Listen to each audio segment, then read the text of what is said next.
Hello and welcome to Unlimited Splash, where we're grading how good every card in The Hobbit will be for draft using a brand new data-driven method. Rather than just looking at a new card and trying to imagine how it will play out in the new set in a vacuum, my method starts by identifying similar cards that have been printed in previous sets, averages their grades together, and then takes into account the differences between the new card and the old cards to arrive at a grade that is grounded in real card performance in the past. Not only do I hope that this will arm you with accurate predictions for pre-release and the first days of the draft set, but I think that some of the grades will surprise you when you look at how cards actually have done. You'll often be surprised by how much better or worse they are than your expectations. So let me get situated in my grading card here, and I should say this is part 3 of a 6-part series. I scored white cards 2 days ago, blue cards yesterday, and today we're going to do black commons and uncommons. If you've seen my previous videos, you can use the chapters below to jump ahead to the first grade. Otherwise, I'm going to start with an example. The first card that will grade alphabetically the first common is Bilbo's Deadly Slice. Before I read it, I'll also say, if you're good at holding a lot of information in your head, you can listen to this audio only, but it will be pretty difficult because we're going to talk about a lot of cards. However, it is possible because I'm going to make sure to read every card that I talk about. Okay. Bilbo's Deadly Slice. 1, a black and a black. For an instant, destroy target creature. This is a spoiled card that will be in The Hobbit. So here's what I do. First thing is, this one's not a huge mystery. It's actually a functional reprint of a very famous card, Murder. Same exact card, 1 and 2 black. For an instant, destroy target creature. Murder, however, is a card that, in my view, and this is from looking at a lot of data, is pretty chronically overvalued by the limited community when it shows up on Arena. So we saw it first in the contemporary limited data era in M20. At that time, it was only a C+ level card. Hold on. What do I mean by C+? So the grades that I'm going to cite today are taken from 17lands.com. Thank you so much, 17lands, for all the data that will be used in this video. The metric that's relevant here is game in hand win rate. So game in hand win rate is the probability that, or share of the time, that someone who is using the 17lands client and drafting on Arena will go on to win the game, given that they drew that particular card into their hand in the course of the game. These numbers are consistently averaging around 55% because people who are using 17 lands tend to be more invested and win more often than the general population. 17 lands carves up game in hand win rates into letter grades based on standard deviations from the middle, the average. I assume standard deviations from the mean. And so C+ is substantially above the average card. C is the bucket of cards that are pretty average. C- is pretty substantially below the average card, and so on. In terms of the correlation between drawing that card and going on to win. So here's roughly how to interpret the grades in this video. I'm focusing on commons and uncommons for a few reasons, because first of all, they're common or a little uncommon. You'll see them more often than the rares. Also, I think rares and mythics are always worth trying out once. Unless they're very clearly not for limited, you can probably more readily recognize a great rare. And finally, I think commons and uncommons are where my method is much more useful because they're often more similar to cards that have been printed in the past. Okay, so among commons and uncommons, a B- or higher grade is pretty darn rare. That's like your best few commons in the file, especially even your best few uncommons. Especially when you get into like B+ or A level territory, it's basically unheard of. We've very, very, very rarely had cards that are A or higher at the common or uncommon level. The vast bulk of cards are going to be in the C level range. C+ are cards that I'm actively looking to put in my deck. C- are cards that I'm actively looking to avoid. C is really your bulk of cards that just end up being commons in your deck. D+ and D are actively pretty bad, and D- and F for the most part are going to be rares and mythics that are largely intended for commander, so commons don't really fall to that level. So if you feel like today we're giving a whole bunch of C's, C+, and C-, well, that's just kind of where most commons tend to fall on this scale, but there's a big difference between a C and a C+, or a C and a C-. Two sites that I want to say thank you to, Scryfall and Either Search, super useful for finding similar cards. And now you know what you need to know. Let's get into it. So Murder in M20 was a C+, so a card that you're actively like kind of happy to put into your deck. And in case you didn't know, we've seen many different variations of murder over the years. So we have really good data to inform our expectations about Bilbo's deadly slice. So let's get grading. Murder, exactly the same card, 1 and 2 black and instant, destroy target creature. It appeared in Streets of New Capenna. In that context, it was also a C+. Murder was printed in Murders at Karlov Manor appropriately. In that set, it was a C. Murder was on the bonus sheet in Outlaws of Thunder Junction. There it was a C+. Are you seeing a pattern? By the way, I think people take this card more highly than if it were a C or a C+. I'm just putting that out there. In Duskmorn, Murder was printed and it was a C. In either Drift, we had Spin Out, which was 1 and 2 black for an instant, destroy target creature or vehicle, functionally murder in that set. And that was a B-. It was more flexible and just lined up well in the environment. And then in Foundations, which I really like to use as a baseline in this kind of exercise because it was such a low synergy environment. It can give you a great sense for individual card strength. We had Hero's Downfall, which was also a more flexible variant, 1 and 2 black for an instant, destroy target creature, planeswalker. Again, the more flexible variant was a B-. Okay, so we have all this information. What are we going to do with it? We just looked at 7 versions of basically the same exact card. 2 of them were slightly souped up variations, but not that different. The lowest score that we saw, period, was a C. The highest score that we saw was a B-. The median score was a C+. So what's my verdict? I don't always strictly average the cards and just take the median and say that that's the most likely grade. But in this case, I will. In my view, Murder is a C+ card until proven otherwise, unless black is especially strong in the format, unless it's a very 2-for-1 type of format where spot removal is not so useful. So I think that's what's most likely here. So that's my prediction. Bilbo's Deadly Slice, C+.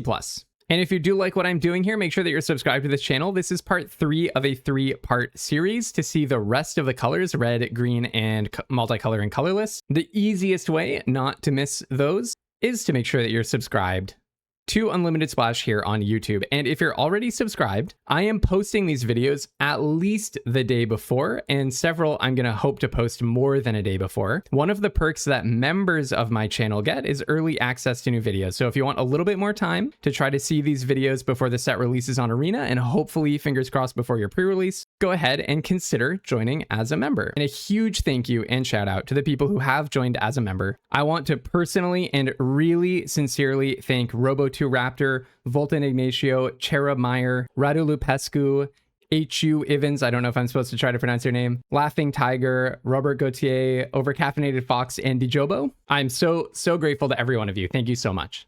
Okay, we're gonna get grading in earnest in a moment, but there are certain assumptions that I always want to flag. Again, if you've heard this before, you can just use the chapters to go straight into the grading portion. First assumption of the method. And by the way, when we talk about assumptions, Wolf Low Verify had an amazing statement about why we put the assumptions clearly. They commented saying, I think declaring your assumptions is really good.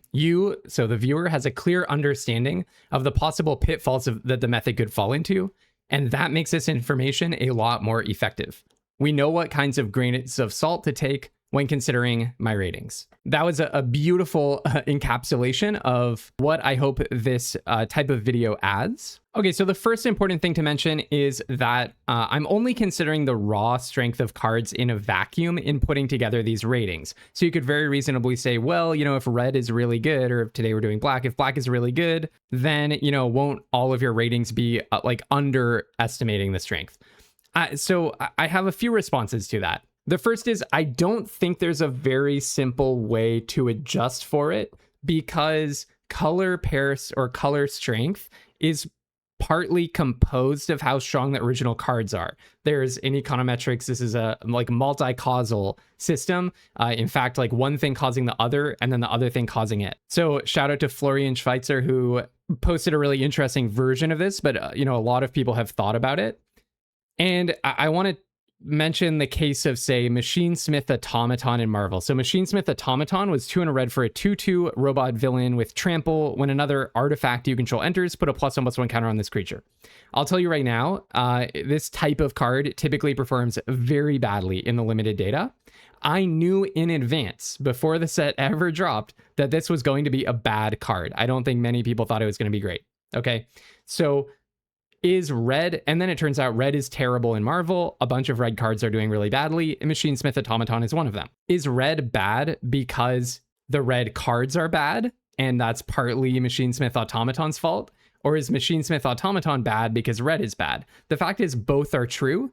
Red is bad because a bunch of the red cards are bad. It's also bad because of synergies between cards, okay? Like the archetype did not work. That first part, I don't think there's a great way to adjust for it. I don't think you should just subtract out the strength of the color to judge individual card strength, or it also sounds very difficult to try to predict the strength of an entire color in advance and apply a weighting across the board. So I might do a whole video on this, but because a bunch of people mentioned it, I wanted to explain why. I don't think it's as simple as just try to figure out how good the card was without the influence of the color. There's another issue wrapped up in this, which is colors do tend to be consistently good over time. They do print worse cards in red than they do in white. They just do. The portion of the color pair that red gets, which is like a whole bunch of very synergistic stuff a lot of the time, and blue to a certain extent, it's just worse than the portion of the color pair that white gets, which is cheap, ultra efficient creatures, which just happens to be what's great and limited. So I don't even think subtracting out the influence of color will make it more predictive necessarily. So we're going to try this using raw card strength. We'll see how it goes, and then maybe I'll adjust next set. Another thing to mention, I do try to take into account synergies and like how good things look with the set mechanics. So I am trying to think about that part, but I try not to stray away from the data too much while I do that. Second thing, much simpler, I'm predicting 17 lands Premier Draft win rate. So these ratings might not apply to the Pro Tour. They might not apply to your Friday Night Magic. They're specifically using 17 lands Premier Draft data. So they should be understood as predicting 17 lands Premier Draft data.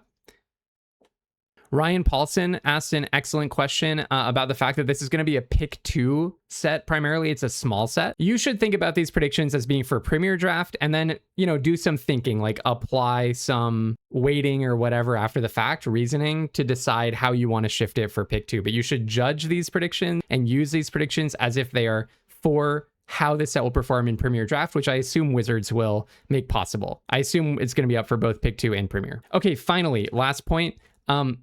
Obviously, when I pick the similar cards, the boundaries are fuzzy. How, like, what the cards that occur to me might not be the cards that would occur to you in the same spot. So that's the subjective part of it. And that's fine. That's a lot of the fun part of the exercise. I super encourage you to argue in the comments about whether I missed a card that's even more similar, whether I included a card that's not similar enough. That's a big part of the fun. And it's all about fun because this is Magic cards. All right. Okay. Enough. That's enough assumptions talk. Let's get grading. Crude Bent Blade. 2 and a black for an artifact equipment. When this equipment enters, target opponent sacrifices a creature of their choice. Equipped creature gets +2/+1, and it has an equip cost of 2. So it's a 3 mana equipment. The thing gets +2/+1, and you can re-equip it for 2, but it also has this edict effect that they have to sacrifice a creature on entry. We have not seen a card with this particular combination of features, so we're going to split it into its constituent parts, look at how good each one of those tends to be, and then add a little bit because it does both of them at once. So when I say edict, I'm referring to Diabolic Edict, the classic version of this effect from Tempest. 1 and a black for an instant, target player sacrifices a creature. We've seen it a few times. I've played around with it a little bit in recent limited. So we had, for example, Tithing Blade in Lost Caverns of Ixalan, 1 and a black for an artifact. When it enters the battlefield, each opponent sacrifices a creature. I briefly ran this in Pauper and it did not go well. And then it crafts with a creature and it turns into a card you never really wanted to invest in. So this was mainly like a pure edict effect, and it was actually a C+ in LCI. Then in Phyrexia All Will Be One, or previously, we'd had Shuldred's Edict, 1 and a black for an instant. Each opponent sacrifices a non-token creature. Sorry, you choose one. You can either make each opponent sacrifice a non-token creature, or you can make them sacrifice a token creature, or you can make them sacrifice a planeswalker. So really, it's an edict. It's just each opponent sacrifices a creature for limited purposes. And in that case, it was a C+. And then we had in MKM Extract a Confession, 1 and a black for a sorcery. As an additional cost, you could collect Evidence 6, which was the thing where you exile things from your graveyard. So 1 and a black for a sorcery with kicker, basically. Each opponent sacrifices a creature, and if you collected the evidence, they have to sacrifice the creature with the greatest power. This was also a C+. So very consistently, 1 and a black, your opponent has to sacrifice a creature, has been a C+ in recent limited formats, which actually pleasantly surprised me. I actually remembered a bunch of those cards as being worse than they were. So there you go, folks, the value of this method. Okay, part 2. So this is on an equipment. By the way, one thing that we should mention, those are all C+. However, Crude Bent Blade does cost an extra mana. Something that's probably good about those edicts is that you're often trading up on mana, because a lot of the time, maybe your opponent doesn't have anything that's cheaper than 3 mana. But Crude Bent Blade, it's going to be harder for it to trade up on mana because it already costs 3. Okay, so the second part, it is an equipment that gives +2/+1. So let's look at some of those. The only one I could find, a 3-mana equipment that gives +2/+1, is Bespoke Bow from Teenage Mutant Ninja Turtles. I actually think this is a really good comparison. So it's 2 and a blue for an equipment. When it enters, return up to 1 other target non-land permanent to its owner's hand. Equipped creature gets +2/+1 and has vigilance, equip cost of 3. So differences to Crude Bent Blade, it bounces the creature, it bounces a specific creature instead of making your opponent sacrifice a creature. Honestly, I don't think bouncing target creature is much worse than they sacrifice a creature of their choice. And then the second part is it does give vigilance. And the third part is it has an equip cost of 3 instead of an equip cost of 2. Overall, pretty comparable cards, I would say. Also, they were both in small sets. Bespoke Bow was only a C. So now we've seen 4 cards. The worst was a C, the best was a C+, the median was a C+.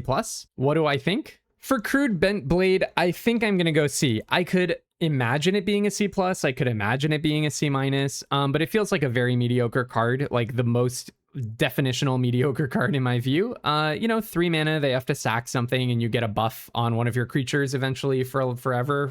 Yeah.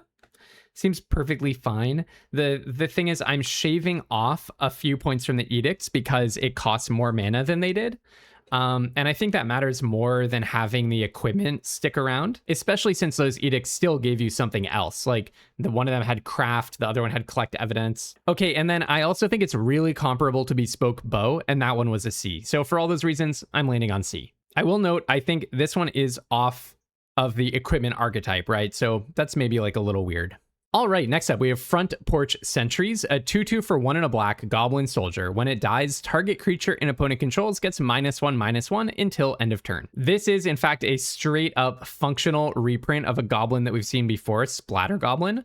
No, sorry, it's slightly better. So Splatter Goblin was 1 and a black for a 2/1 Phyrexian Goblin. When it dies, target creature and opponent controls gets -1/-1 until end of turn. So spot the difference between these two pictures. Splatter Goblin has 1 less toughness, and that one was from DMU. And in DMU, this card was a C-. I will say, like, the whole point of the card is you don't care that much if it dies, so I'm not sure that I really want to dock a lot of points for the 1 less toughness. And then I also wanted to think about Tybalt's Ranger from War of the Spark, which is a 1/2 for 1 and a red. When it dies, it deals 1 damage to any target. But then it also has +2/+1 until end of turn. So -1/-1 is, I guess, better. -1/-1 to a creature versus 1 damage to any target. I guess it's better. I don't know. Tybalt's Ranger can hit your opponent. I don't know. Tybalt's Ranger has this whole extra +2/+0 like pumping ability thing going on, though, that Front Porch Sentries doesn't have. That said, it does start out with 1 less power, and that was a full-on C. And I really couldn't find that many more examples. Usually this is printed as a 1/1 for 1 in black, and I think that's really different on this with this ability than a 2/2 for 2. So I don't really want to bring those into the conversation. I think they're really different. So N equals 2, minimum C, maximum C. Sorry, minimum C-, maximum C. The median was a C- or a C. My verdict for Front Porch Sentries is a C-. I think, it's a 2/2 for 2. It's not going to be like absolutely horrendous. It's not going to be stuck in your hand. But like having a small effect on death is just not really that good in Contemporary Limited. All right, next up, Gollum Silent Slinker. This is our first adventure card in black. So this is a 4/3 for 3 and a black Menace. That's the whole creature. 4/3 for 3 and a black Menace. Then it also has an adventure called Meager Meal. So as a reminder, adventure is you can play the adventure and it's like a whole spell that does a thing on its own. When you do, you exile the creature from your hand. And then anytime after that, you can just play the creature from exile. Okay, so Meager Meal, 1 black for a sorcery adventure. Put a +1/+1 counter on target creature. Target player gains 2 life. Sorry, it's actually on up to 1 target creature. So you could play the Meager Meal as just 1 black, target player gains 2 life if you need to in a racing situation. So you could think of Gollum Silent Slinker as kind of being like a 5/4 for 5 Menace, gain 2. Does that make it sound any better? Because you can go meager meal to get the counter, not a 5/4 exactly, like 5/4 worth of stats, like put the counter on something, then immediately play Gollum. 5/4 of stats for 5. So we've seen a very similar card recently, Adventurous Eater in Secrets of Strixhaven. This was a 3/2 for 2 and a black, and it entered Prepared, which was just a whole lot like Adventure, honestly. And it's just you play the creature before you play the spell instead of the other way around. And the adventure on Adventurous Eater was Have a Bite, a sorcery, put a +1/+1 counter on target creature, you gain 1 life. So this is like a scaled down version of Gollum. What are the differences? Gollum is a 4/3 for 4. Adventurous Eater is a 3/2 for 3. Gollum has Menace. Adventurous Eater is just a vanilla creature once you play it. And Gollum has the adventure, put a +1 counter, gain 2. Adventurous Eater has the adventure, put a +1 counter, gain 1. Also, because of the way that Prepared, sorry, it has the Prepared spell, not the adventure. Because of the way that Prepared works, Adventurous Eater, you really could actually play it out as a 4/3 for 4, gain 1. Because you play it and put the counter on it, Gollum doesn't exist yet when you put the counter on something. I honestly thought Adventurous Eater was going to be pretty good, and it played out as a C-. Now, I will say, though, about Adventurous Eater, it was in an archetype that really didn't work. But again, we have the Machinesmith Automaton problem. Did the archetype not work because cards like Adventurous Eater were kind of weak and weren't pushed far enough? Or did the archetype not work because these cards are good, but there weren't enough of them? Or other cards in other colors were just way better? In my opinion, it's just not a very good, like, it's not horrible, but it's just not a very good category of card. Let me put it this way. When you drew Adventurous Eater in Secrets of Strixhaven, what did you think? Did you think, oh, this card is so sweet, it's awesome, if only it were better supported in the archetype? Because that was not my reaction. My reaction was closer to, this does nothing for me. I regret that I had to put this in my deck. Something went wrong in the draft. Enough said. Okay. It also made me think of, like, I wanted to kind of wrap my mind around, like, first, how good is this adventure portion? So Scale the Heights is not that different a card from Gollum, Silence, Slinker. Scale the Heights from Zendikar Rising, 2 and a green for a sorcery. Put a counter on something, put a +1/+1 counter on up to 1 target creature, you gain 2 life. So that's exactly the same text as Meager Meal. But then it also says you may play an additional card additional land this turn, rather. And then also you draw a card. Draw a card is very similar to what you get from casting an adventure, because the creature with the adventure leaves your hand, but then you can still play the creature later. So you're net losing 0 cards by playing the adventure. With Scale the Heights leaves your hand, but then a card comes into your hand by drawing it. So again, you're net 0 cards by playing the draw card effect. Okay, so how did that do? Dismally, it was a D+. So what I take from that is Meager Meal, Gollum's adventure, is like very low impact. Now I want to wrap my mind around the other side of Gollum, the 4/3 for 4 menace part of it. And Dino-Tomaton is one of my favorites, definitely. I love the art. It's like a dinosaur, but with like a Mayan glyph as its head. So this one is, as advertised, a 4/3 for 4 menace, and then some ability. When it enters the battlefield, the creature you control gains menace until end of turn. That was a C, right down the middle. Cav Landseeker, a 4/3 for 4 menace from Edge of Eternities. When it enters, you make a lander, and then at the beginning of your end step on your next turn, you sacrifice that token. This was a C+, but making landers was really good in that set. That was like the whole thing. Much, much worse one, Raphael Most Attitude, a 4/3 for 4 menace. When another creature you control enters, you may exile a top card of your library. When it attacks until end of turn, you may play a card exiled with Raphael. Full on D- in Ninja Turtles. So we're getting a good sense for how good 4/3 for 4 menace has been, because that's not that common a stat line, so we can pretty much understand all of them. And then in March of Machines, we had War Train Slasher, a 4/3 for 4 menace. When it attacks a battle, double its power until end of turn. That was a D. So from that and Raphael, I'm really getting the impression a 4/3 for 4 menace needs something actively good to pull it up into like C level territory. It needs to be like doing the main thing of the set. And also this combination of like understated creature with a temporary spell that makes it counter and gain some life, that did not cut it in the case of Adventurous Eater. So we saw 6 cards, lowest score D, high score was a C+, but the median was a D+ or a C-.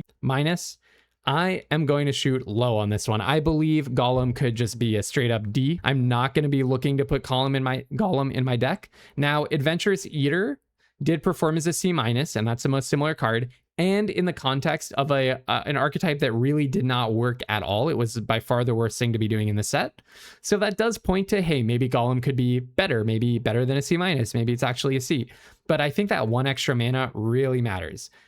When I'm talking about 4 drops at common, you know, the slots get really clogged in your limited deck. When you're spending 4 mana on something that does not affect the board when it enters, you know, it really needs to have a premium payoff, and Gollum just gives you nothing back. So I'm very low on this card. I might be shooting low. I think it's a card it would be easy to overestimate because it looks like it, you know, it can kill a player. Maybe in sealed, it could be a role player in a deck. But I think you should start out not looking to play Gollum. Okay, I love this card, from the art to the idea to everything else. This card is so cool. Great Fierce Bee. It is a 2/2 for 2 and a black flying. Whenever 1 or more other creatures die, scry 1. All I want to do is just be scrying 1 all day long with this adorable bee, scrying every turn, hopefully, if things die. Okay, so it kind of reminds me of Shadows of the Past from a million years ago in Origins. That's like the closest card that we had, which was an enchantment that had the static effect. Whenever a creature dies, scry 1, but that's the only other case I could find of it. So it's been 11 years since we saw it, and we had no data back then. A card that is pretty similar, though, is Insectoid Exterminator from Ninja Turtles. It was a 2/2 for 2 and a black flying. Also an insect. At the beginning of your end step, if a permanent left the battlefield under your control this turn, scry 1. So the bee is actually better.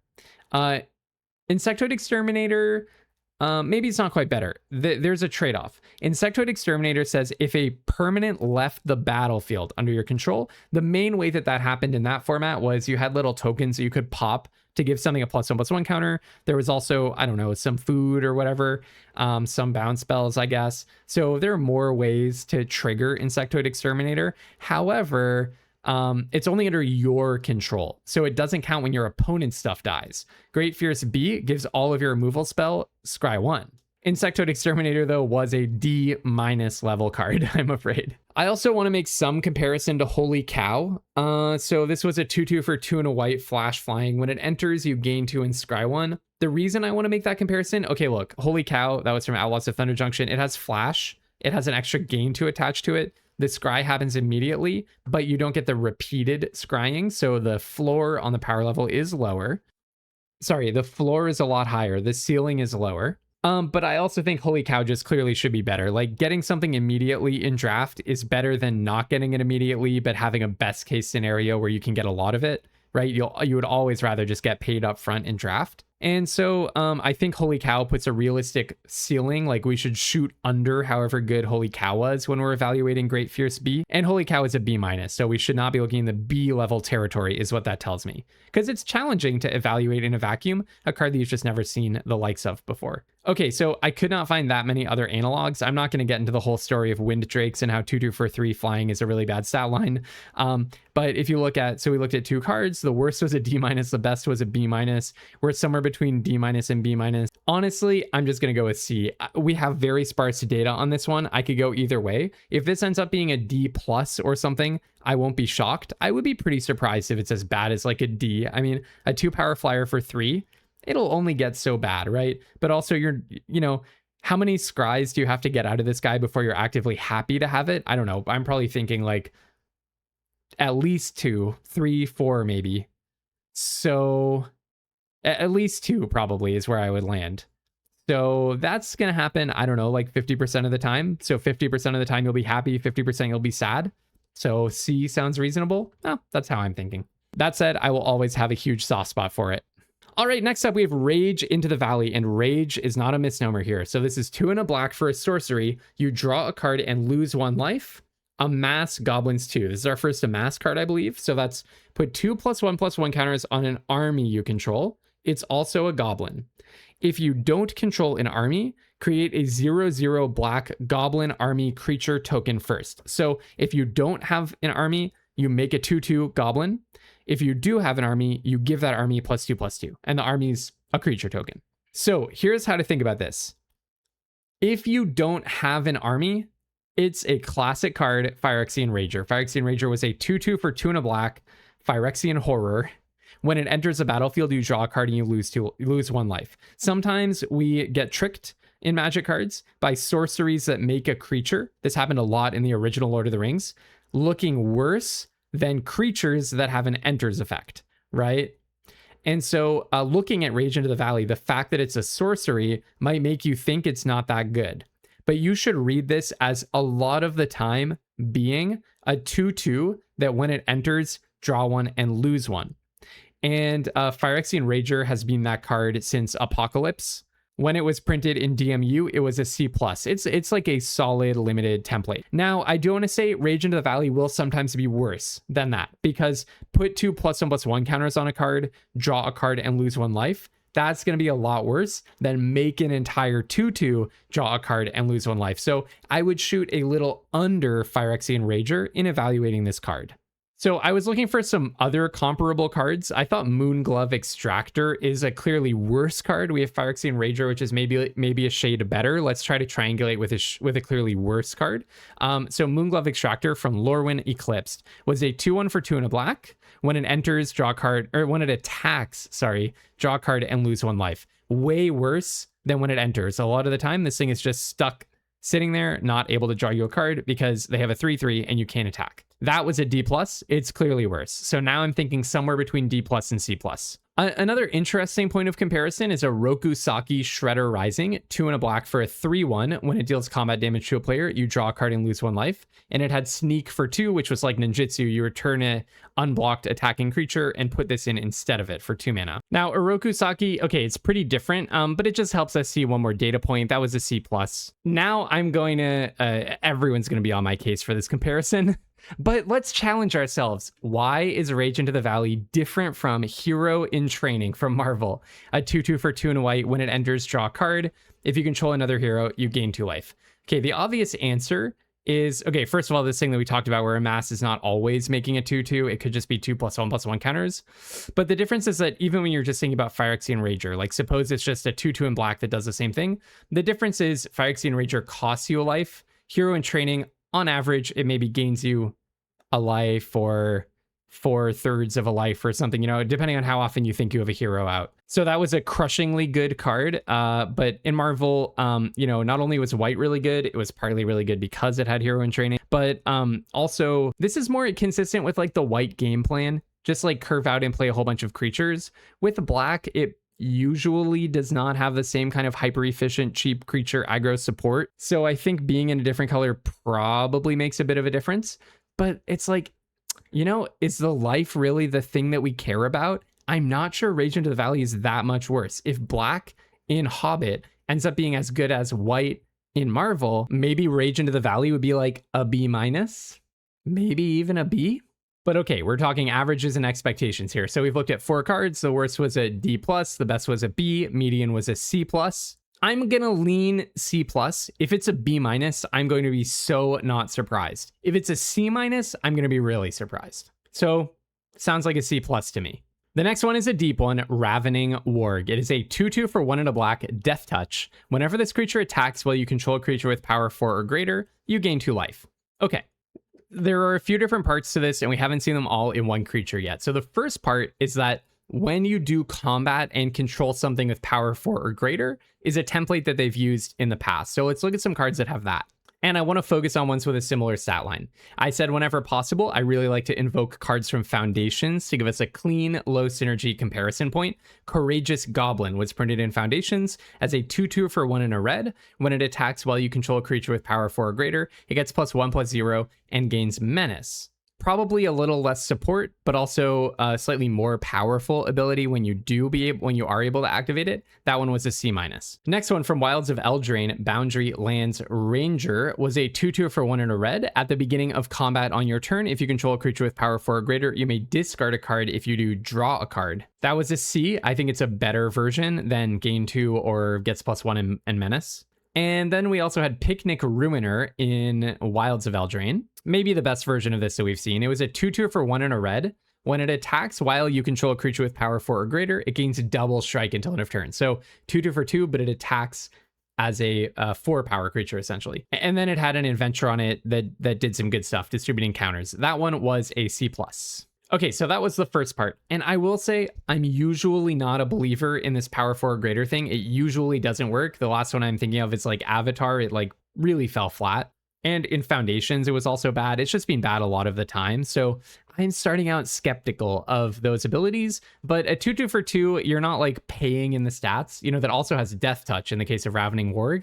You're not like overpaying by a lot to get access to this power 4 or greater trigger. So I can forgive it more here than if it's like an enchantment that triggers when you have something power 4 or greater. Okay, anyways, so the second part is, what about creatures that when they attack, you gain life? We've seen several of those. One that's like kind of priced in a similar way is from Bloomburrow, Agate Blade Assassin, a 1/3 for 1 and a black. When it attacks, you drain the opponent. Defending player loses 1 and you gain 1.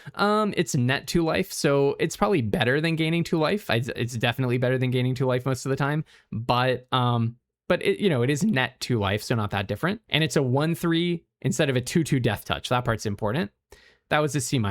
We also, in Foundations, had Sanguine Siphoner, a 1/3 for 1 and a black. When it attacks, each opponent loses 1 life. You gain 1 life, same card. That was a C-. In Secrets of Strixhaven, at a different price point, we had Shopkeeper's Bane, a 4/2 for 2 and a green. Trample. When this creature attacks, you gain 2 life. That was a D+. So you really don't want your 3-drop trading down with someone's 2-drop. So I do think that's suffering from being a 4/2 for 3. And then finally, we also had Teacher's Pest in Secrets of Strixhaven. This one was a little bit harder to cast. It was 1 and a green for a 1/1. It had Menace. When it attacks, you gain 1 life. And then it also had this extra thing, 1 green and a black, to return it from your graveyard to the battlefield tapped. That was a full-on C- as well. Well, I'm seeing a lot of the same kinds of scores, aren't we? I want to make one deliberately provocative suggestion: White Mage's Staff. This was 1 and a white for an equipment with Job Select, which was when it enters, you make a 1/1 and slap this thing on it.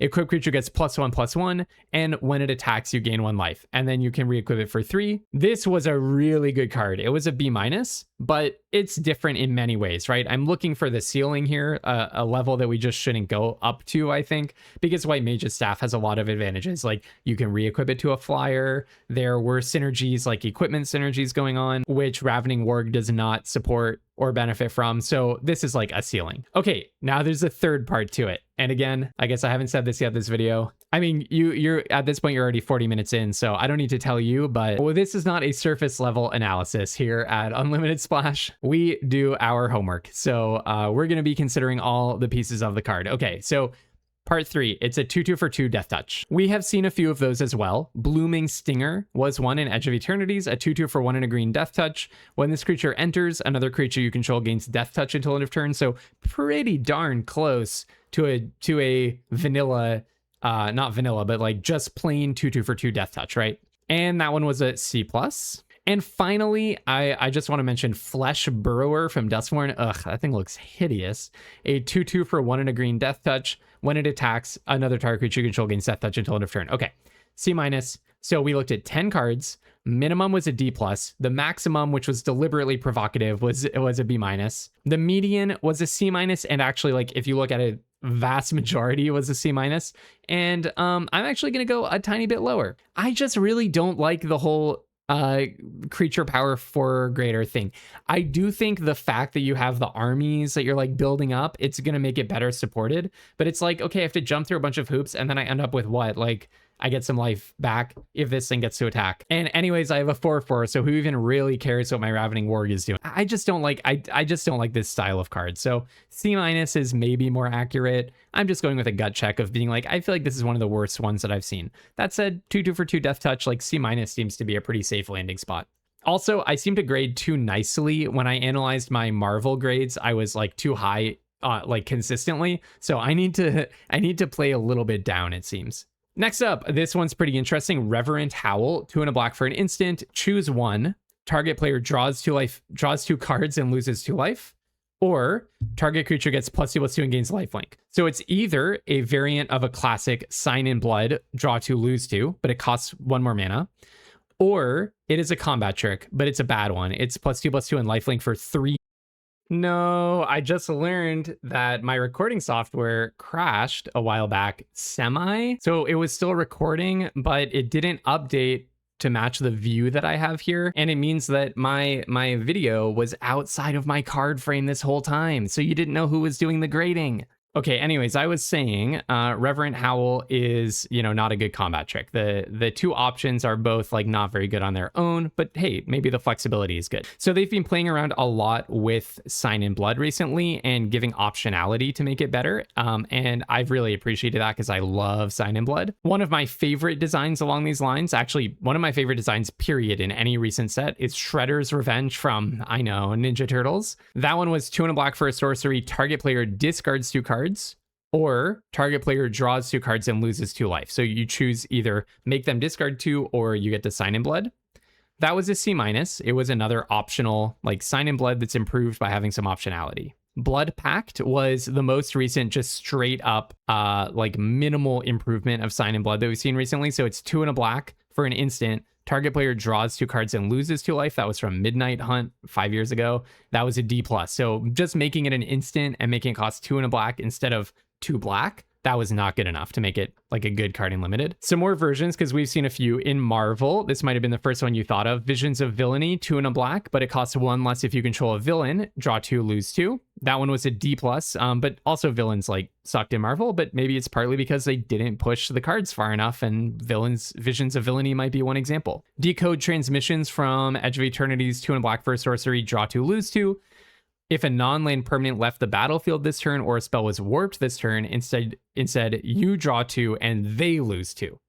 Also definitely not pushed enough and definitely confusing. That was a D+. A card that definitely was pushed enough is Cost of Brilliance, 2 and a black for a sorcery, draw 2, lose 2. Actually, it's target player draws 2 and loses 2, just like Reverent Howl, so you can make the opponent lose 2 life if you want to, or deck out.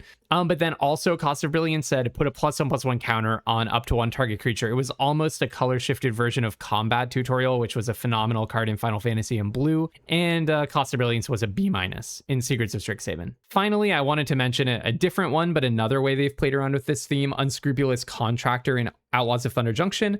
3/2 for 2 and a black. When it enters the battlefield, you may sacrifice a creature. When you do, target player draws 2 and loses 2, and you can plot it for 2 and a black. Won't get into that part, but that was a straight up C. It was actually like fine. So we've just looked at 6 variations of Sign in Blood for 3 mana in recent sets. The worst was a D+. The best, which was really, really way better than the others, is a B-. And the median was take your pick, either a D+ or a C-. I'm going to go with D+. Again, I have to pick my battles and get harsh somewhere in my grading. I just don't think they've found the balance yet. 3 mana for +2/+2 and lifelink is a card I never want to be playing. I'm not even sure I guess it's useful when I'm like really low on life. So maybe there's someone in the comments, thank you to the person who did this, mention quadrant theory on my video 2 days ago, where it's like, is it good if you're ahead? Is it good if you're behind? And this has a part that's good if you're ahead and a part that's good if you're behind. Like if you can afford to lose a life or if you need to get lifelink, but I just don't think either of them is good. Like it's like a part you would use if you're ahead and a part you would use if you're behind, but neither of them is good in those situations, in my opinion. But hey, maybe it'll be an A+, first ever A+ comment, and I'll be wrong. All right, my friends, we have 2 more uncommons. We have 2 more commons left, and then it's on to uncommons. Second last is Stir Up Trouble. This is for 1 black, a sorcery, destroy target creature.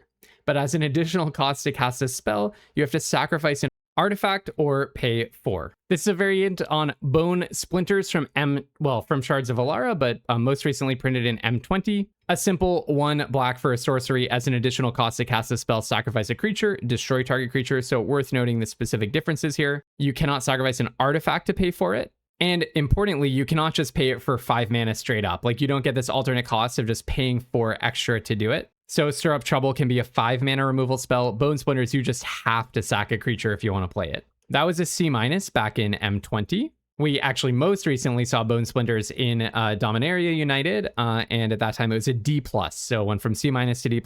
So maybe then they said, I guess we have to make this card a little bit better. So Annihilating Glare was printed in All Will Be One, and it was almost the same as Stir Up Trouble, as it was 1 black for a sorcery. As an additional cost to cast it, pay 4 or sack an artifact or creature. So the same like Escape Valve or alternate costs. And it says destroy target creature or planeswalker. So basically the same card as Stir Up Trouble. That was a C-.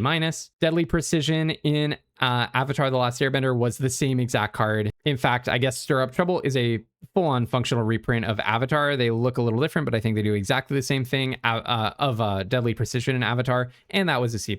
And relevantly, in Lord of the Rings, we had Lash of the Balrog. It was 1 black for a sorcery. As an additional cost to cast it, sack a creature or pay 4, destroy target creature. So same thing except no artifact. You can't sack an artifact instead of a creature. That does matter in the set because there are some treasure tokens running around. So that was a C+, and Stir Up Trouble is actually strictly better, because you can sack a creature or pay 4 to do the same exact thing, but also you have the option of sacrificing an artifact. Also want to mention Embrace Oblivion from Edge of Eternities, 1 black for a sorcery. As an additional cost to play it, sack an artifact or creature. The only difference in the additional cost section being you can't pay 4, so that's a big difference. More similar to Bone Splinters. And it said destroy target creature or a spacecraft. So pretty similar ultimate effect. That was still a C+. So we just looked at 6 Bone Splinter variants, minimum D+, maximum C+, and median was D+ or C-. But the most similar cards were all C+, so I'm just going to go with C+. Let's be optimistic. Maybe C would be the safer bet. I'm just going to go with C+.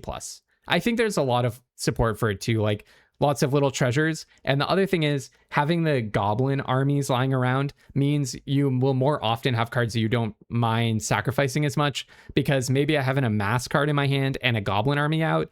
And then if I don't sack the goblin army, I'm just going to make it bigger. If I do sack it, I'm going to get it back. It's like taking a token off of a creature more than it is like sacrificing an entire creature. So that's way more appealing. All right, last common, and it is a storied one in Magic history. Stony-Voiced Goblins is a 1/1 for 1 black goblin bard. When it enters, each opponent discards a card. This is Ravenous Rats for the modern day. That was the classic 1/1 for 2 in black that when it enters, your opponent has to discard a card. Recently, we've seen a bunch of them. I'll take through them quickly. So we had a Burglar. They all do the same thing. Everything I'm going to show you does the same thing. So I'm not going to read the cards because they're all just like, you know, the variations are things like they exile a card instead of discarding it, or they each opponent instead of just target opponent or an opponent. So it matters if like you're playing commander or your opponent randomly has hexproof. So they're not really variations that matter. This is all set by set. Actually, it's a wonderful case study in the applicability of our method because it's about the set by set variation when the same card is ported into a ton of different environments. Okay, so in Foundations, Burglar Rat had a B-. Elderfang Disciple in Kaldheim had a C-. Hectides in Final Fantasy was a C+. Nizumi Informant in March of Machines was a B-. Virus Beetle in Edge of Eternities was a B-. Skullcap Snail in Lost Caverns of Ixalan was a C. And Unscrupulous Agent in Karlov Manor was a C+. Corrupt Court Official in The Last Airbender was a C. Whoops, I didn't even advance the slide. I just remembered, I guess. Anyway, so we just saw 8 different cards, minimum of C, maximum of B-, median was C+. I'm just going to go with C+. No big surprises here. It's Ravenous Rats. Now, when to put Ravenous Rats in your deck and when not to, that is a deep conversation for another day. All right, on to uncommons, and this first one made me so happy and nostalgic to see. Desolation Prowler is a 2/2 for 1 and a black, and it has the following activated ability. Pay 2 life. This creature gets +2/+2 until end of turn. Activate only once each turn. Back in the old days, I played so much with this card, and let me just quickly say, if you're enjoying this and liking what I'm doing, make sure that you're subscribed to the channel. You don't want to miss parts 4, 5, and 6 of this series. So this card is a full-on reprint of Putrid Leech. Not exactly. Putrid Leech was a green and a black instead of just 1 and a black. So it's actually strictly better than Putrid Leech. And Putrid Leech back in Avatar... sorry, what am I saying? Alara Reborn was an absolute beating. This card was nasty. We did not have 17 lands data back then, but as an FNM regular back in 2009, I can tell you this thing crushed people. This was a pack one, pick one common, at least at the level that I was playing at. If you got like 3 or 4 of them in your deck, it was like impossible to block. It attacked as just an entire army. This card was bonkers. We have not seen anything like the notorious Putrid Leech in recent years. I did not think that they would reprint it. The cards that we've seen are much more nerfed. Mindful Biomancer was a 2/2 for 1 and a green in Secrets of Strixhaven. When it enters, you gain 1, and it costs 3 whole mana. to give it +2/+2, and you activate that only once each turn. That card was a D+, but it's terrible compared to Desolation Prowler. Hollow Scavenger was maybe slightly closer in terms of the difficulty of activation. It was a 3/2 for 3 with the ability 1, sacrifice a food. It gets +2/+2 until end of turn, and you can activate only once each turn. And as an adventurer, you can make a food token, so you could like prep it. You like make a food, then you play it, and then you have the food ready to sack and make it a 5/4. That was a C+. It was totally solid back in Wilds of Eldraine, but neither of these cards compares to Desolation Prowler in my view. It's just the closest that we've had recently. So we looked at 2 cards. The worst was D+, the best was C+. Pick your pick of those for the median. I'm just gonna give it a B-. I don't know, maybe I'm nostalgic. A lot has changed since 2009. 17 years of Magic makes cards very different, but I thought they weren't printing this, at least at common, because it was so dominant. It was so efficient. It was so powerful. It made combat so nasty to get into. You just cannot block it. I think if you did not play back in the day, you would seriously be at risk of underestimating this card. And so I'm trying to shoot high on it and call it a B-. You might look at this and think it's like a D. Do not make that mistake. I will be a lot. It's possible, but a lot would have to have changed in Magic about just like efficient creatures. And I think that is the same. Really efficient creatures are still great in draft. And this is one of the most efficient common level creatures ever printed in draft, Future Leech. So end of my soapbox, my Magic Boomer soapbox, but I think I'm shooting high with this one. I would go with a B-. Now for a type of card that has been so difficult to grade, there's one uncommon Saga in the colors that I've graded, and wow, they're like really novel designs. So we have down to Goblin-town, 2 and a black for a Saga. When it enters on level 1, target opponent reveals their hand. You choose a non-land card from it. That player discards that card. So level 1 is Duress. Level 2, amass goblins 1.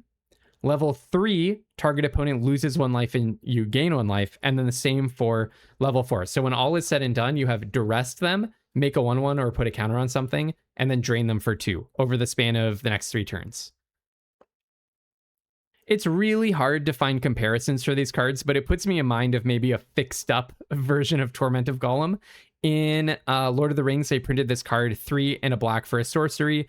It was Duress. Target opponent reveals their hand. You choose a non-land card from it, and that player discards that card. And then you amass Orcs 2. This is one of those cards that for me was so formative in how it played this psychological trick on us. People looked at this and they were like, a 4-mana Duress? You want me to pay 4 for a sorcery that just does Duress? Like, heck no. But then, of course, it's actually basically a 2/2 that when it enters makes the opponent discard a card of your choice. And if they had printed that, everyone would have been, I think, way higher on it. And so there was a community like discussion, kind of community reckoning after set evaluations that year, where people were like, okay, the Torment of Gollum was like a huge community miss because a lot of people thought it would be terrible. And it was actually a full-on B, one of the best cards in the format, probably much stronger than they meant to make some random common. So downtown to Goblin-town looks to me like they've learned some lessons there.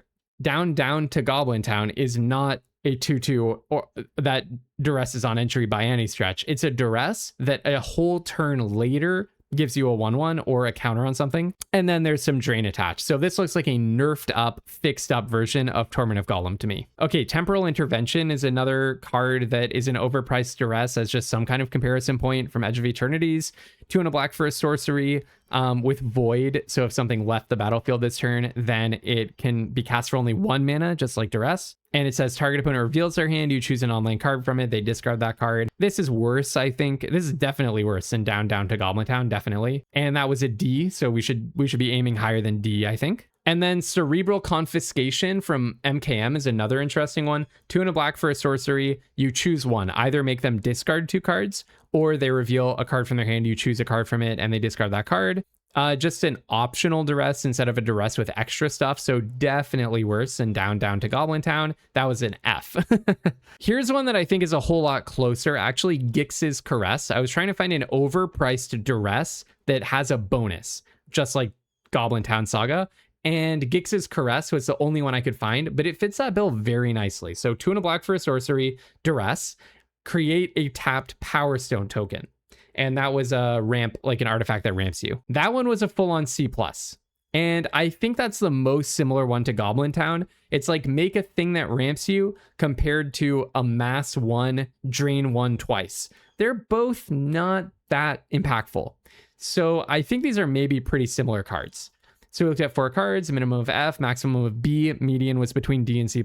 I'm going to go with this is the second iteration of Gix's Caress, I guess. Not quite, but that's the most similar friend that we have in the data set. I'm going to go with C+. I'm also pretty bullish on these sagas because I really like optional cards. I also really like cards that have inevitability and that stack well. Imagine a racing situation where your opponent has 2 down to Goblin towns. They get to take, like, turn 3, they take something out of your hand, then they amass goblins, then they drain you, then they're going to drain you again. Turn 4, they play another one, take something out of your hand, amass goblins. Now you're going to face 4 total life in draining, and you're trying to race them, and you just lost your 2 best resources. I'm almost talking myself into, like, maybe this should be in the B range. Like, if the fast forward 3 weeks, and these sagas turn out to be busted, and down to Goblin-town is like a B+, and everyone's talking about it, I actually wouldn't be shocked. That said, I'm leaning more that it's more likely to end up in the C range. I'm more confident in this one not falling into like D level territory than I am some of the other cards. I kind of look at this card and I'm like, okay, if it goes really low in the data, there's just so much going on here. I'm like, okay, everyone pass me the Goblin towns. I'll get 4 of them and meet me on the battlefield, you know? So I kind of like the looks of this card. Next up, Dreaded Bat Cloud. This is a 4/2 for 4 and a black. It costs 3 less to cast if a creature died this turn. So that would discount it down to 2 mana. And it has Flying and Death Touch. So a 4/2 Flying Death Touch for 5. If a creature died this turn, it becomes a 4/2 Flying Death Touch for 2. Sounds on the face of it like a pretty good bargain, right? So B+. No, we have a method here. Okay, it's actually kind of hard to find similar cards that get a I thought the genre to look at is cards that have a lot of power, ideally flying, and get a discount if something happened this turn. Because there's like a hoop you have to jump through on the way to getting the discount that probably involves spending mana or doing certain decisions that you wouldn't have done in order to get that. And that's a type of trade-off that is very different from just like, it gets a discount if you have X, Y, and Z in your graveyard already.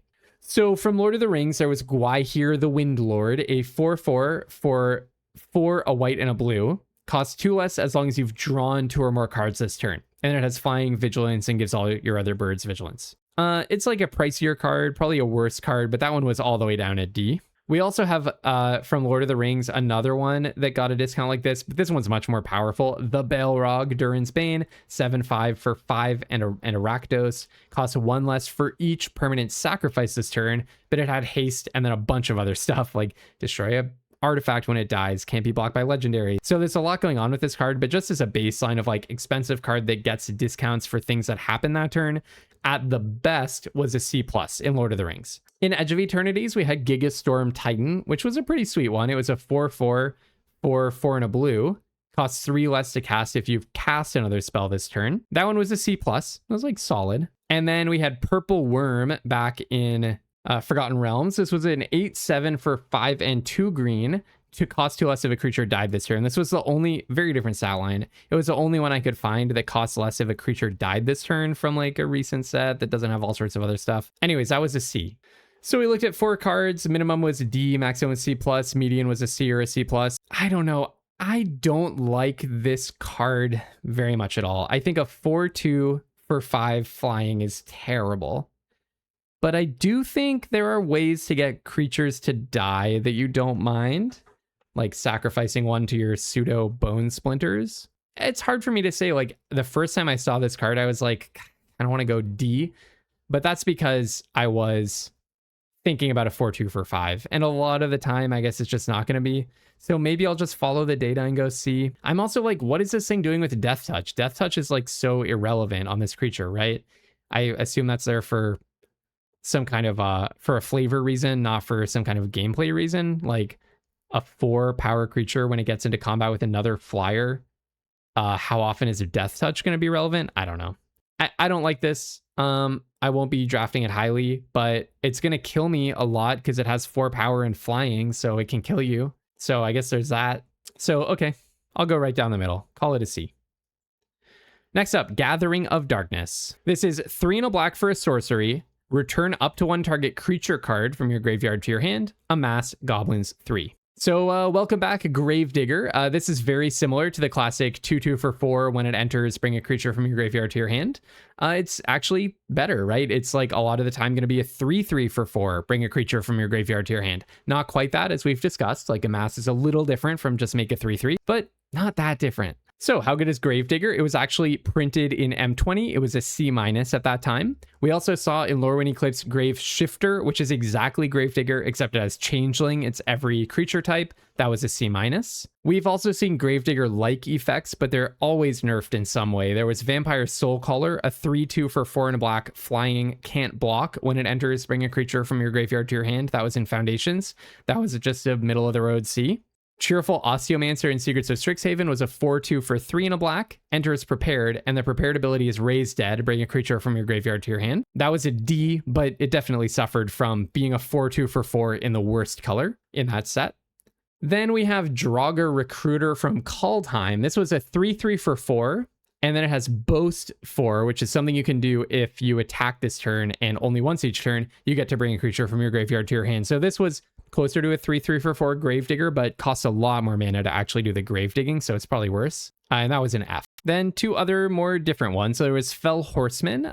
This was a 3/3 for 3 and a black, had a adventure to return something from your graveyard to your hand for 2 mana. That one was a C-, but again, it's worse than just a 3/3 for 4 that does the whole thing on entry. Then we had Unliving Legionnaire in Marvel. This was a 3/2 for 3 and a black flying, and it had Power Up for 7. Return a creature from your graveyard to your hand and put 2 counters on this creature. That was a D+. Black was terrible in Marvel, but again, I mean, could partly be because Unliving Legionnaire, much worse than just a 4-mana 3/3 that does it on entry.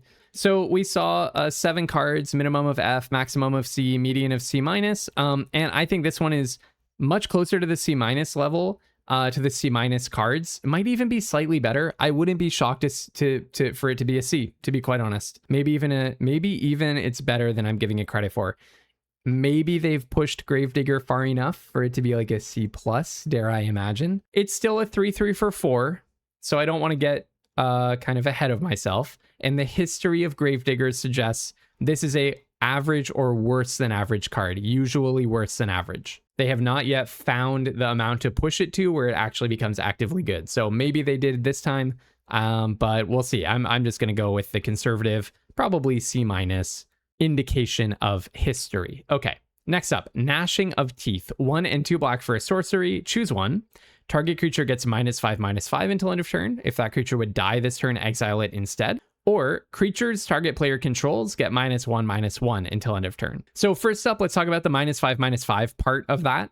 We had Join the Dead in Lost Caverns of Ixalan, which was 1 and 2 black for an instant. Target creature gets -5/-5 until end of turn. And then if you have 4 more permanents in your graveyard, it's actually -10/-10. That format was like, there were a lot of dinos and stuff that this was a good thing to spend on. There were also a lot of tiny little flyers that it was a bad thing to spend on, so it averaged out to a C. Half of the time it was pretty bad, half of the time it was pretty good. Pretty similar card from Midnight Hunt was Bloodline Culling, 1 and 2 black for an instant. Choose one, target creature gets -5/-5, or creature tokens get -2/-2. That was a C. And in the last format, I do want to think about these ultra mini Plague Wind effects, the ones where instead of destroying all of the opponent's creatures, you give them minus a tiny bit, or you could think of them as almost like mini pyroclasms. They just kill your opponent's small stuff, I guess. I want to think about how good those are. There was one in Lord of the Rings, the Black Breath, 2 and a black, also for a sorcery, importantly. Remember, Gnashing of Teeth is a sorcery, so you can't kill something at instant speed. Black Breath was as well, and that had creatures your opponents control get -1/-1. The ring tempts you. This was really good, but it's because of the ring tempts you, I think. It also made it really hard for them to block, and Black Red Aggro was so good in that format. Finally, I always like to bring in Foundations when we can. There was an optional card with one of these abilities in Foundations, Seeker's Folly. 2 and a black for a sorcery. Choose one. Target opponent discards 2 cards, or creatures your opponents control get -1/-1 until end of turn. That was a B-. So really nice card in Foundations, but probably it's mostly because target opponent discards 2 cards is a 2-for-1, and Foundations was so low synergy that was actually good, kind of like in Sealed. So we looked at 4 cards, minimum of C, maximum B-, median was C or C+. I'm going with C. I think a lot of people are going to go higher on this card, but I don't want to go all the way back to talking about Murder. We started out the video with that. Murder is a better card. It's an instant and it definitely kills the thing. And that was usually a C+. So this should be worse than Murder in 2 ways. It's a sorcery and it usually does not kill the creature. So just keep that in mind. Not usually does not kill the creature. It does not always kill the creature. So keep that in mind. I guess unless indestructible is a huge thing in the format, but I don't think so. All right, folks, 3 more to go. We have Gollum the Abandoned. This is a 2/2 for 1 and a black, can't block. When it enters, exile a card from an opponent's graveyard, drain the opponent for 2, or no, the opponent loses 2, and then 2 sack an artifact or creature, return this creature from your graveyard to your hand, activate only as a sorcery. So Gollum, okay, 2/2 for 2, can't block, ding them for 2, you can bring it back to your hand by sacking something when it's in the graveyard. A card that I want to put it as clearly worse than is Postmortem Professor from Secrets of Strixhaven. This was a 2/2 for 1 and a black, can't block. When it attacks, you drain them for 1. And 1 and a black, exile a card, instant or sorcery from your graveyard, bring it from your graveyard to the battlefield. It's better in several ways. First, it repeatedly drains. Usually on entry is better than on attack. But in this case, you don't even really care because you can bring it back from your graveyard so easily. So you're getting all these free attacks and free drains, basically. It was really easy to have instants or sorceries in your graveyard. And that's the other thing. You're exiling something from your graveyard that you probably already don't care about. Whereas Gollum asks you to actually sacrifice an entire board piece, an artifact or a creature. And finally, the Postmortem Professor drains. Gollum just dings them, makes them lose 2 life. However, having said that, they're similar genres of cards. Gollum is like a less powerful analog of the Postmortem Professor. Postmortem Professor was a B+, super strong card, and its archetype didn't work. So if anything, it was held back a little bit. Okay, so, but this is a very complicated combination. There was only that one analog that I'm aware of in the recent history of Magic. So let's go looking at the pieces of Gollum. First off, how about 2/2s or 2 power creatures for 2 that can't block? One that came to mind, it was actually kind of hard to find them in black or at all analogously. One that came to mind is Starscape Cleric, the 2/1 for 1 and a black in Bloomburrow that has Offspring 2 and a black. So you make a mini version of it for 3 extra mana. It has flying, can't block. And when you gain life, each opponent loses 1 life.